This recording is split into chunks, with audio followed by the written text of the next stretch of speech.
Il y a un peu plus de 15 ans, il a ouvert une cantine bio à Uccle. Aujourd'hui, son entreprise Greens produit plus de 7000 plats bio par semaine. C'est un acteur belge du prêt-à-manger durable. Bonjour Vincent de Keyser. Bonjour Frédéric.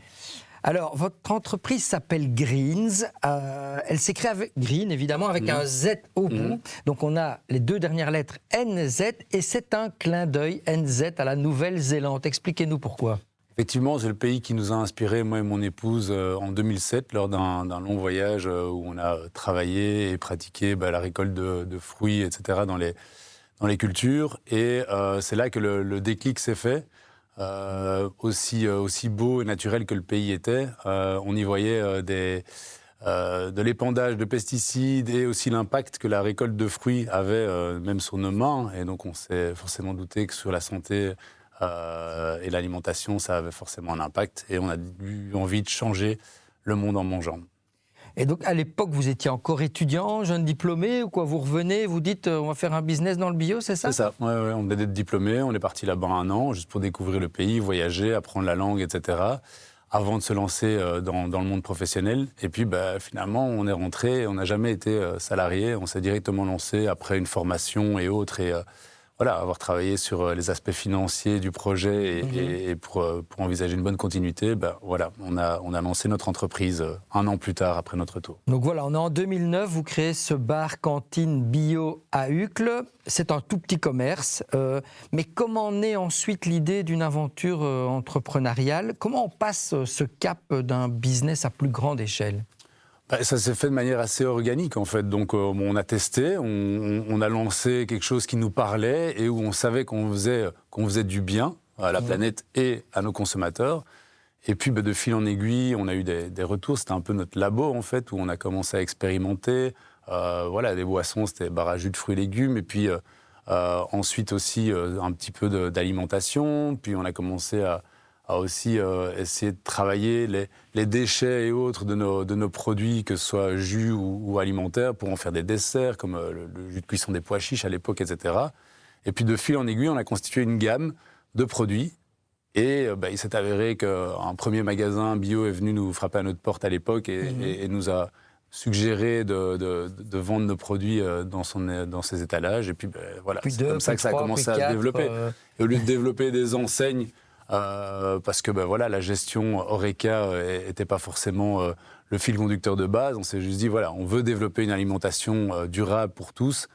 Quel est le moyen? Finalement, on a plus d'impact en produisant et en distribuant et en essayant de s'étendre de cette manière-là que finalement sur un point de vente à Bruxelles, là où on a débuté. Et donc, dans cette envie de grandir, en 2018, vous créez un atelier de production à Forêt. Et là, 2 ans plus tard, patatras, le Covid vous tombe dessus. Comment vous adaptez? Alors, c'est vrai qu'on a créé l'atelier, on a intégré notre production au sein d'une entreprise de travail adapté chez Après Service à Forêt. L'objectif, c'était déjà de pouvoir répondre à notre demande qui se développait, que ce soit dans l'événementiel ou que ce soit pour les magasins avec lesquels on débutait de plus en plus à collaborer. Et puis, heureusement qu'on avait développé cet atelier parce que le jour où le Covid débarque, on fait le choix de remettre notre établissement, de se réorienter et finalement l'objectif qui était de produire et de distribuer, on a pu le poursuivre grâce à l'atelier qu'on avait lancé. On a eu 2 ans de battement justement pour remettre un petit peu le bateau à flot, voir un petit peu vers où on s'orientait principalement, développer notre clientèle. Et puis, on a lâché la restauration à ce moment-là. Et ça s'est fait naturellement, finalement. Un mal pour un bien. Exactement, on peut dire que vous avez changé de business model. Fini l'Horeca, vous l'avez dit. Vous optez pour le B2B via les magasins bio, les enseignes de distribution. Mais toujours avec ce fil conducteur, le bio, vous n'avez jamais lâché, c'est votre raison d'être. Oui, exactement. On avait déjà travaillé sur le sourcing, sur les types de recettes et les ingrédients qu'on pouvait utiliser à l'époque, qui étaient quand même pas forcément faciles à sourcer. Et donc, c'était pour nous un gage de qualité et surtout éviter le green ou bio-washing d'époque où voilà, on pouvait mettre quelques ingrédients bio et voilà, dire que c'était finalement un plat certifié. Donc voilà, pour nous, c'était un gage de confiance et de qualité dès le départ. Et donc ce choix de la distribution s'avère payant. Vous affichez une croissance pour Greens de 30% par an depuis 2022. Comment vous expliquez votre succès ? Le bio est devenu une vraie tendance de fond. Vous l'avez dit, il y a eu du bio, du greenwashing, bio-washing.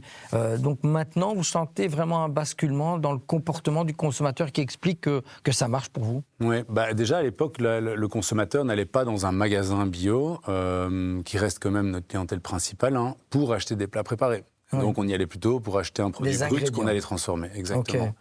Qu'aujourd'hui, la tendance a changé. On va dans un magasin bio aussi bien pour acheter des ingrédients ou des produits bruts que pour se faire plaisir et acheter quelque chose... Prêt à manger. Exactement, prêt à manger, parce que forcément, c'était un peu cette alliance qu'on souhaitait au départ. C'était favoriser une alimentation durable pour tous, mais aussi que ce soit accessible et facilement. Pratique. Donc, voilà, pratique, exactement. Et donc c'est ce côté pratique qui aujourd'hui se développe de plus en plus, même dans le réseau de magasins bio avec lesquels on collabore. Et ça se développe tellement que l'année dernière, nouvelle étape pour vous, avec un nouvel atelier de production, flambant neuf, 700 mètres carrés cette fois-ci, on est loin de la petite cantine bio de Uccle, à Anderlecht, qui vous permet aujourd'hui de produire 7000 plats par semaine. On les trouve où exactement, vos plats Alors nos plats, on les trouve de manière physique dans les magasins bio, tels que le réseau des magasins Barn, Farm et autres magasins qui ont pignon sur rue et qui sont assez courants. Et après, dans de plus petits magasins, épiceries et autres, on les retrouve en ligne via les plateformes comme eFarms. On les retrouve également dans des frigos connectés, dans les entreprises. On les retrouve dans d'autres chaînes de magasins qui sont, que ce soit les magasins Rob ou Daily Trader. Voilà. Donc aujourd'hui, on développe un peu le réseau de manière à sécuriser. Partout en Belgique ?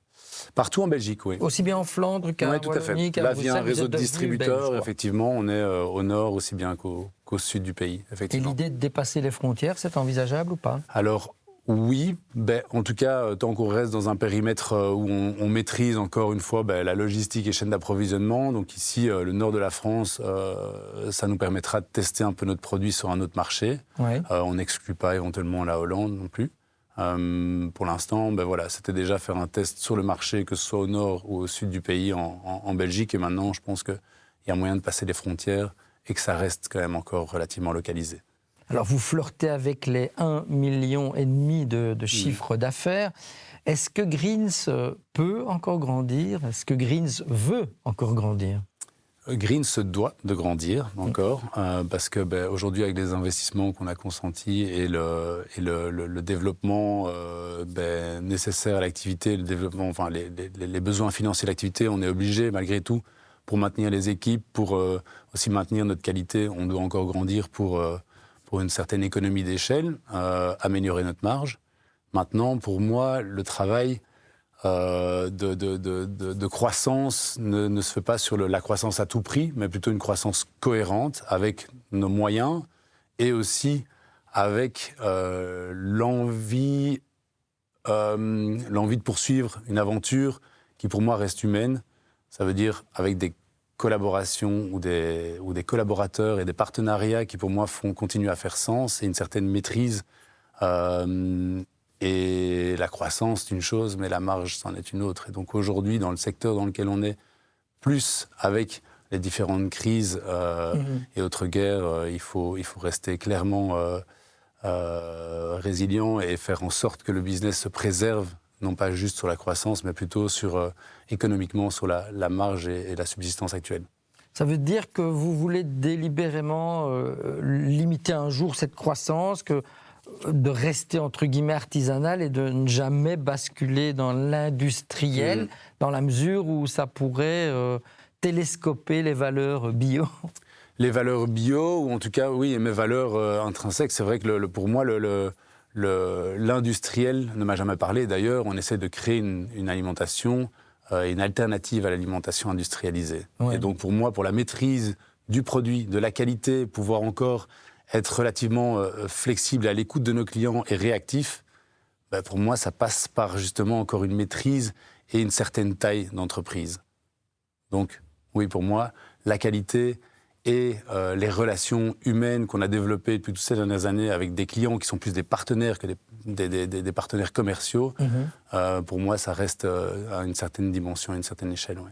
Donc on l'a bien compris, au niveau géographique, vous voulez rester dans un certain rayon qui permet de préserver cette activité bio, mais est-ce qu'on pourrait imaginer malgré tout que le concept Greens soit exporté beaucoup plus loin, sous la forme de franchise, pourquoi pas, hein, est-ce que vous y réfléchissez? Est-ce qu'il y a des négociations concrètes dans ce sens? C'est ce qui me parle le plus en tout cas aujourd'hui. Si maintenant on doit envisager un avenir plus lointain pour Greens, pour moi dupliquer le projet à des échelles locales et à l'étranger forcément fait plus sens que d'exporter des produits Greens de par la fraîcheur de toute façon nécessaire pour ce type de produit et de par le travail à une échelle locale avec des producteurs et des clients.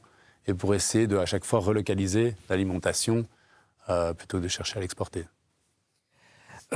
Toujours les mêmes exigences, 100% bio, hein, mais je ne l'ai pas encore dit, un élément très important pour vous, c'est une démarche zéro déchet qui se traduit comment concrètement ? Alors ça a commencé à l'époque pour un projet pilote avec une structure bruxelloise qui souhaitait, en tout cas, la région bruxelloise qui via une structure souhaitait réduire les déchets d'emballage dans l'alimentation take-away. Et donc on a commencé par proposer l'équivalent de nos plats dans des emballages en plastique ou carton à l'époque avec une alternative en verre, consignée. Et on offrait même une remise aux clients qui jouaient le jeu, qui allaient au bureau et qui ramenaient le bocal. Donc c'était même plus avantageux. Là, on s'est confronté quand même à... Bon, c'était à l'époque, encore une fois, c'était beaucoup trop... En logistique, c'est quand même lourd, quoi. En logistique, alors à l'époque, à l'échelle d'un resto, c'était pas trop lourd, effectivement. Mais aujourd'hui, oui, quand on sait qu'on a pu éviter 3 tonnes de déchets en 2024, on n'a pas encore refait le calcul pour 2025, mais donc... voilà, ça s'est développé tout comme la croissance du chiffre d'affaires. Et donc, du coup, on sait que derrière, le fait de s'installer notamment à Anderlecht pour augmenter la taille des installations, c'est aussi pour pouvoir continuer à répondre à cette demande zéro waste ou des consignes d'emballage qu'on met en place. Ça fait vraiment sens pour nous. Aujourd'hui, c'est encore un petit peu niche, mais qui sait, peut-être que plus tard, finalement, ce sera la norme. Mais donc, oui, c'est pas quelque chose de rentable en soi. On le fait juste parce que ça nous parle et que c'est quelque chose qui est au cœur du projet depuis déjà plusieurs années. Est-ce que vous êtes retourné en Nouvelle-Zélande depuis ? Malheureusement, pas encore. Toujours pas. La famille s'est agrandie. Donc, dans quel sens ? 2 enfants en cours de route. Et puis, l'envie d'y aller, de leur montrer, de leur présenter le pays qui nous a clairement inspirés à l'époque. Mais donc, voilà, on y retournera. C'est clairement. On arrive au bout de cette interview. Dernière question peut-être un peu indiscrète. Est-ce que c'est facile de travailler en famille avec sa femme, de passer 24 heures sur 24 dans le boulot, la vie privée, de tout mélanger pour un entrepreneur ? Alors, je ne l'ai pas énoncé parce qu'elle est quand même toujours derrière moi et toujours là pour m'aider à la réflexion. Mais en 2020, au moment où on a remis l'établissement, mon épouse s'est réorientée aussi à l'époque. Mais donc... ça a été une aventure incroyable. On s'est testé d'ailleurs dans un petit van en Nouvelle-Zélande à l'époque pour voir si en fait l'entrepreneuriat aussi et la proximité à laquelle on allait devoir faire face dans un business, ça pouvait marcher. Effectivement, ça a marché à l'époque et pendant 10 ans. Donc c'est déjà énorme. Ouais. Et puis aujourd'hui, on collabore d'un point de vue familial et voilà, avec ces conseils précieux derrière. Mais donc facile. C'est pas forcément facile, mais je ne crois pas que ce soit plus facile avec un associé ou un autre collaborateur. Ok, merci beaucoup Vincent Decazes. Merci aussi Frédéric, avec plaisir. D'être venu nous raconter votre belle histoire. Greens, c'est dans la boîte.